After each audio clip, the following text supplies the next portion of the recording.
Hey,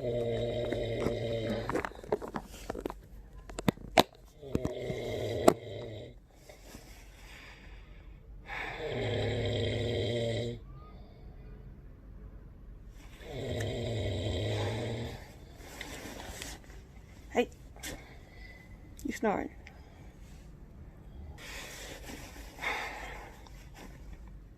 Hi. I spent way too much time trying to be perfect. Currently in pain and really hot. And I don't care how I look right now because I don't care to put anything on at the moment. This is really good lighting.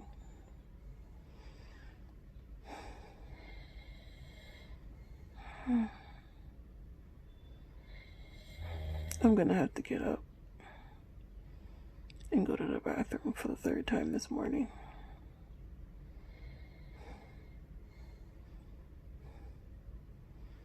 Hold on. I'm back.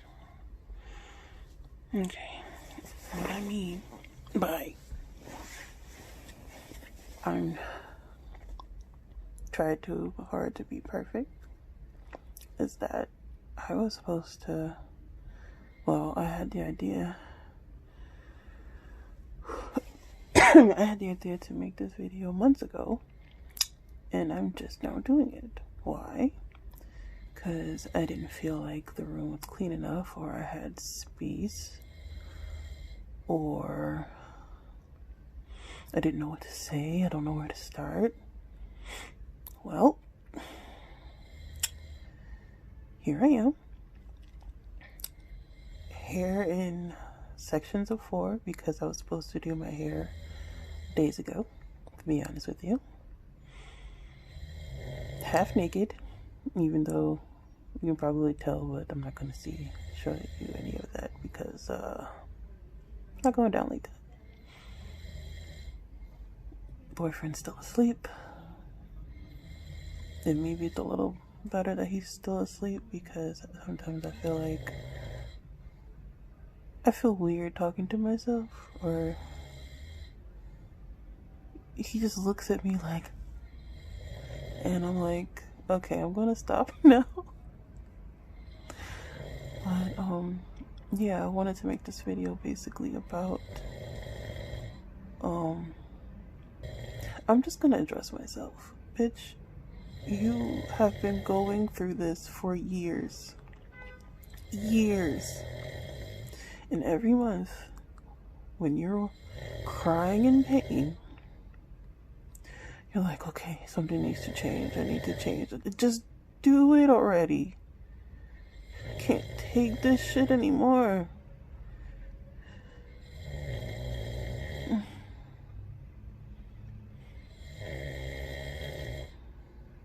And I feel like a part of my fear of putting out this video and saying certain things or showing certain things, because the main reason why I wanted to do a video like this was to show my journey from where I am to where I want to be. And in order to do that, I have to get ugly. I have to show people my ugly, and I'm not okay with doing that with people I don't know. So I'm going to address this to myself, because sometimes I act like I don't remember where I've been.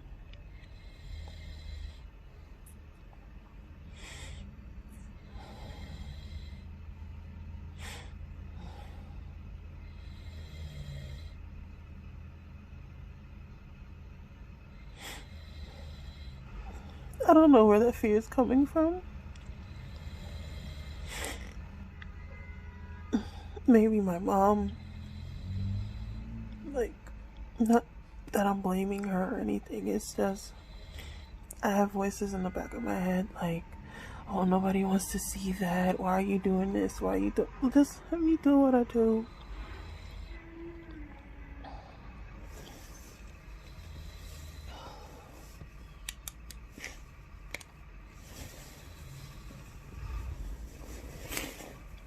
Most of the time I'm very bubbly. I'm very cheerful.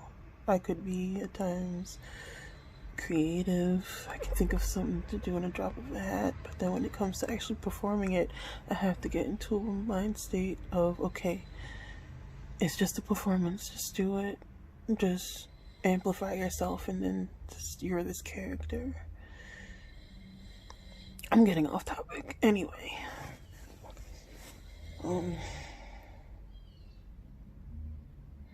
I hope his snoring isn't so loud, because he's gonna be like, you can't use that video.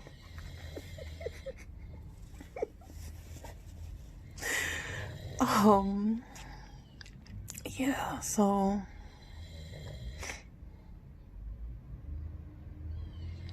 before you found out you had fibroids, during your period you would bleed a lot. And you thought it was normal because it's always been like that. And you would feel weak and tired, and people would tell you, oh, get up, it's not that bad. They are not you. You know how you feel.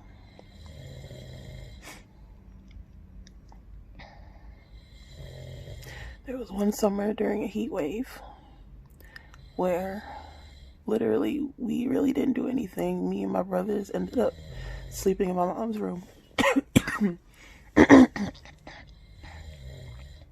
Because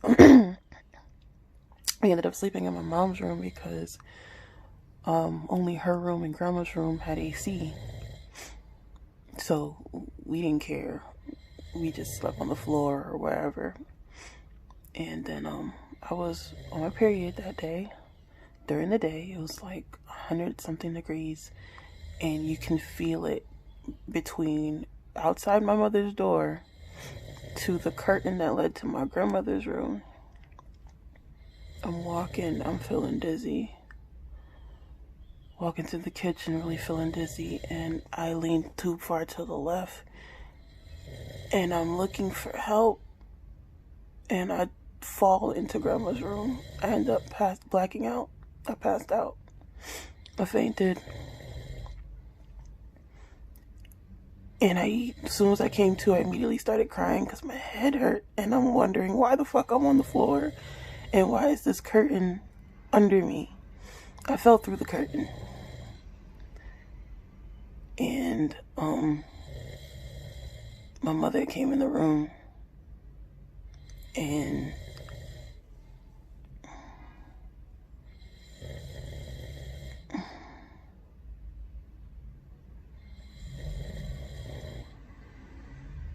not only was I not helped up, but to get me up, she told me there was a bug in the corner on the floor, and I got up because I was scared of the bug as well.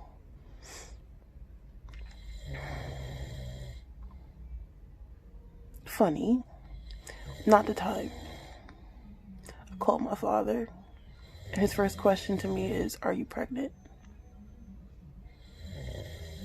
What does that have to... Again, I love my parents. Wouldn't be here without them. But sometimes it's just not the time. It's just not the time. Did I go to the hospital? Did I get checked out? No. Maybe I should have. A couple months go down the line, I go to the doctor for a routine checkup, and they take my blood. And a couple of days later, I get a call of I'm at work. I get a voicemail saying to call the doctor immediately. So I'm like, okay, I'm scared now. Like, what the fuck? What happened? It was like, how are you feeling? I'm like, I'm okay. It was like, I need you to get to the hospital as soon as possible. I'm like, okay.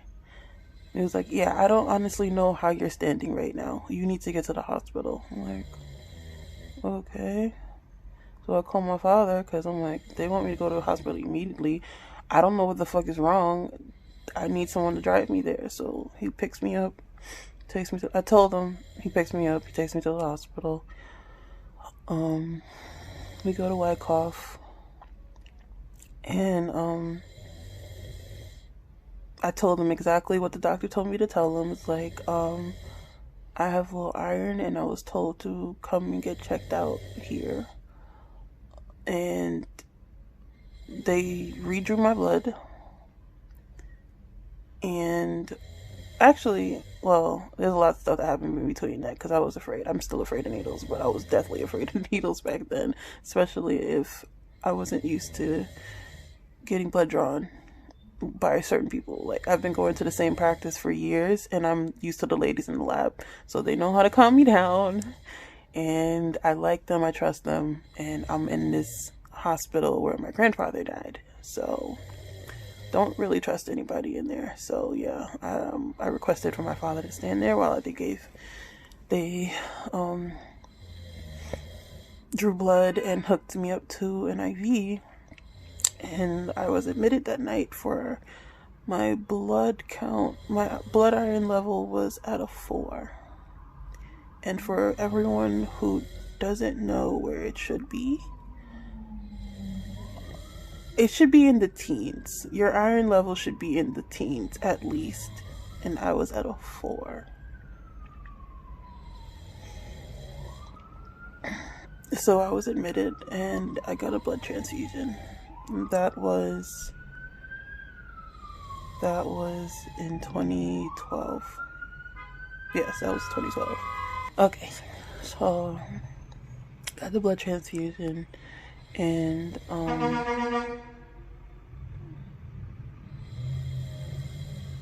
yo, people are rude. I got the blood transfusion, and I forget if I learned that I have fibroids.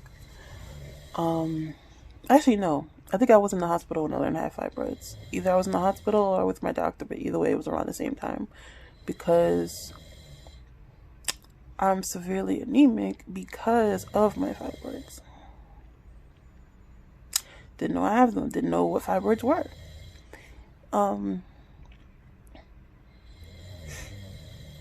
They're basically, for lack of a better term or way to put it, they're basically sucking the blood out of me. They're growing. And back then they gave me a pelvic exam, and then it was like, yeah, your uterus is bigger than it should be. So they checked me just to make sure I wasn't pregnant, and fibroids.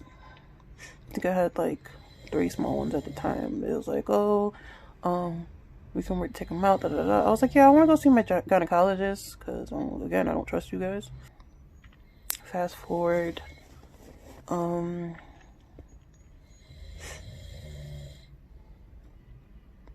maybe a couple of years down the line, I had like another 2 blood transfusions, no, another 1 blood transfusion, and then I think an iron infusion before I had my surgery. My myomectomy was done in 2014, I believe. Was it 2013 or 2014? Wow, I really can't remember. Whatever these years happened. So I had the surgery, and they took them all out, and it ended up being a huge one, like the size of my fist, maybe. 1 huge one, like 3 medium-sized ones, and then like a couple. There was 6 of them in total, but there was like ranging in size. And they took a picture of them, and I actually got to see them, so they were pretty fucking huge. 6 of them. And after the surgery, I lost 12 pounds, and my stomach went back to normal and all that other stuff. But now I have a bikini line scar on my stomach, and it still itches. It feels numb in the area sometimes. It feels weird. And I was told that if I wanted to have children, after that, it's possible, but I would have to have a C-section, because of the way that they had to cut into me. And the way they had to cut into me was explained before the surgery was done. So basically, in my reading of me reading it up and everything, had I gotten rid of them while they were still kind of small, they probably would have been able to take them out from my belly button. But because I waited and didn't really do anything about them, they grew, and they had to literally open me up to cut them out. I'm happy I did it. I wish I knew other ways, but at the time I was happy that I did it. Fast forward more, and I'm okay, and I go to get checkups and everything. They say everything's gone, and then another year goes by, and my gynecologist tells me, oh, you have 2 fibroids. And I'm like, no, I don't. Like, what? Like, what do you mean? He's like, yeah, it says here in your test that you have 2 fibroids. I was like, no one told me that. No one told me that. So I stopped going to that doctor, because not only did she read the test and tell me, oh yeah, you're fine, there's nothing to go back, da da da, she refused. I had bad feelings about her, because she was like, well, we can, like, they have told me that there's a chance for them to grow back. She was like, well, the only way to stop them from going back is to take out your uterus, and da da da. I was like, bitch, don't touch me ever again. How about that? I stopped going to her. So I went back to my my doctor, who was actually my surgeon, and she looked over the x-rays and everything and ordered a new one to make sure. She was like, look, yes, they're back. There's only 2, and they're this big. You had bigger fish to fry before. Don't worry about it. So I'm like, okay, cool. As long as I don't have to worry about it. She was like, just stay healthy. Make sure you're eating healthy. Make sure you're taking your iron. And yeah. Well, at the time, my doctors told me that I didn't have to take my iron, but if I felt weak, to definitely take the iron, because there was nothing sanctioning my iron. So, well, sifting them from my blood. So, yeah. Fast forward more.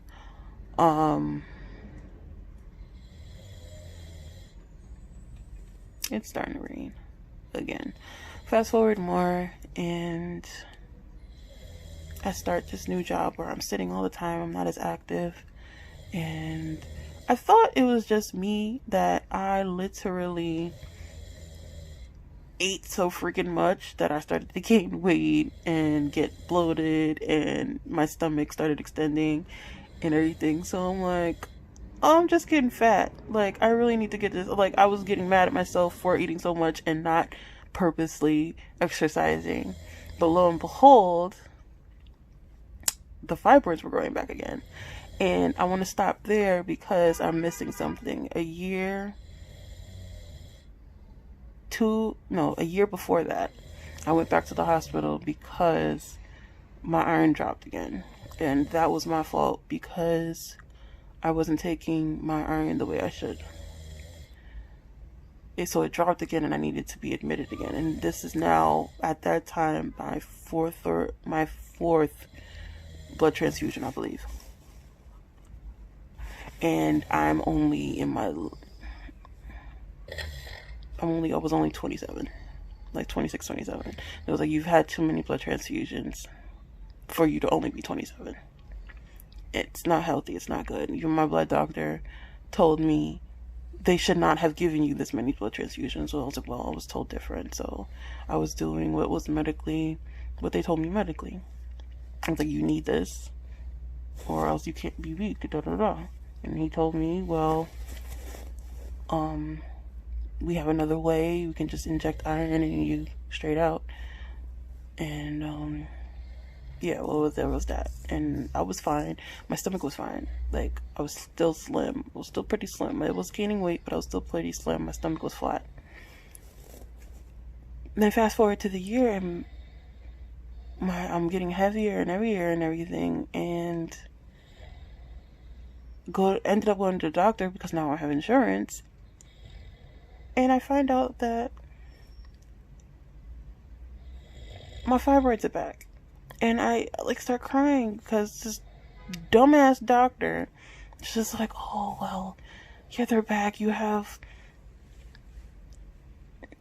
one the size of I think it's a tennis ball, one the size of a golf ball, and two the size of like dimes. And I'm like, okay. And he's like, well, your options are you can have surgery again, or we can do, he's like, well, what do you want? I was like, I want children. He's like, well, we can have the surgery again, and you'd be able to have children, but you would only be able to deliver them this way, and you can have, like, some type of radiation treatment, and try to shrink them, but then your chances of having children might not be there, or there's another way, and then there's another way. None of these ways sounded like I was going to be okay in the long run, you know? And I didn't like any of that. Like, I literally snot cry. I was like, I'm crying because I'm like, why the hell is this my life? Why do I have to go through this? And from then, I'm like, yo, I just want to do whatever I got to do to have my kids. I've always wanted 4 kids. 4. I don't know why the number stuck in my brain, but I was adamant about it the minute they told me I couldn't have any more than 3 because of cesareans. And I'm like, no, I'm having 4. But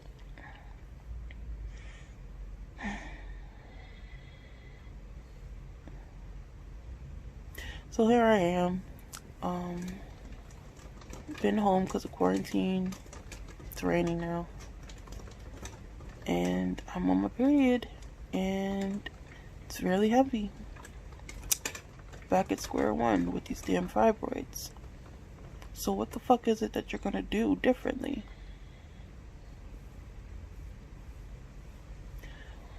I keep saying, well, I'm trying. Are you trying hard enough? I don't think so.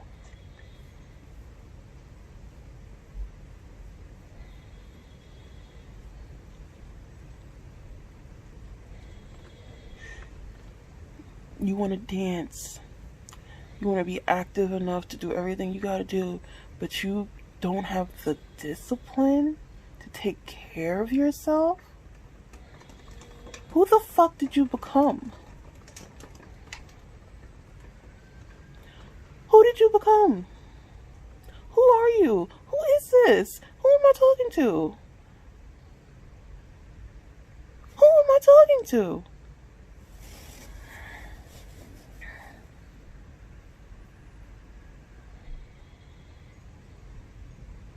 What do you really want? What are you afraid of? Why haven't you changed? You found out that your fibroids were back in October. Here it is fucking almost July, and you're still dealing with the same shit.